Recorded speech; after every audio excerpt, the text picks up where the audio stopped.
السلام علیکم ورحمۃ اللہ وبرکاتہ۔ قرآن معلومات چینل میں ایک نئی ویڈیو کے ساتھ میں آپ کی خدمت میں حاضر ہوں۔ آج میں آپ کو وہ اعمال بتاؤں گا جن کے پڑھنے سے رزق میں برکت ہوتی ہے۔ اگر کوئی نوکری کے لیے پڑھے گا تو انشاءاللہ نوکری بھی مل جائے گی، اور آخر میں آپ کو وہ اعمال بتاؤں گا جن کے پڑھنے سے انشاءاللہ عمر میں برکت اضافہ ہوگا اور عمر بڑی ہوگی۔ وہ دعائیں کون سی ہے آئیے میں آپ کو بتاتا ہوں۔ پہلے میں آپ کو بتا دوں کہ یہ سارے اعمال میں نے راہ علم سے لیے ہیں۔ آئیے شروع کرتے ہیں۔ روزانہ صبح صادق کے وقت نماز فجر سے قبل یہ کلمات 100 بار پڑھنا: سبحان اللہ العظیم، سبحان اللہ وبحمدہ، استغفر اللہ واتوب الیہ۔ ہر روز صبح و شام 100 مرتبہ یہ کلمات پڑھنا: لا الہ الا اللہ الملک الحق المبین۔ روزانہ نماز فجر اور نماز مغرب کے بعد ان کلمات کو 33 مرتبہ پڑھنا: الحمدللہ، سبحان اللہ، لا الہ الا اللہ۔ نماز فجر کے بعد 40 بار استغفار کرنا۔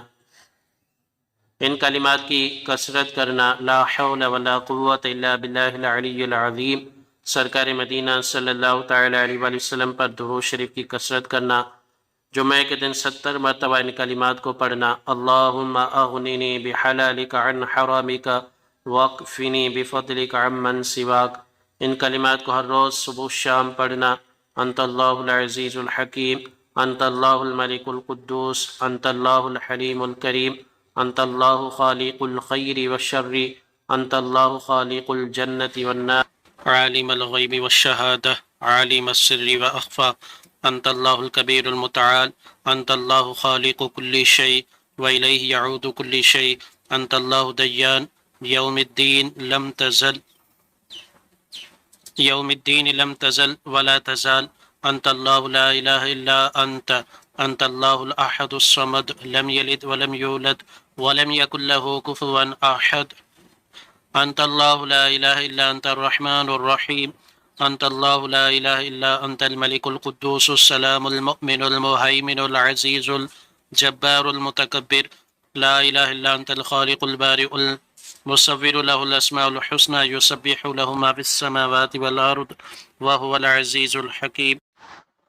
وہ چیزیں جو عمر میں زیادتی کا سبب بنتی ہیں وہ یہ ہیں: نیکی کرنا، مسلمانوں کو ایذا نہ دینا، بزرگوں کا ادب و احترام کرنا، صلہ رحمی کرنا۔ ہر روز صبح و شام ان کلمات کو 3 بار پڑھنا: سبحان اللہ ملء المیزان ومنتہى العلم ومبلغ الرضا وزینة العرش والحمد للہ ولا الہ الا اللہ واللہ اکبر، ملء المیزان ومنتہى العلم ومبلغ الرضا وزینة العرش۔ بلا ضرورت ہرے بھرے درختوں کو کاٹنے سے اعتراض کرنا، وضو کو کامل طریقے سے سنن و آداب کا لحاظ رکھتے ہوئے کرنا، نماز کو خشوع و خضوع سے پڑھنا، ایک ہی احرام سے حج و عمرہ ادا کرنا یعنی حج قران کرنا، اپنی صحت کا خیال رکھنا۔ یہ تمام باتیں عمر میں زیادتی کا سبب بنتی ہیں۔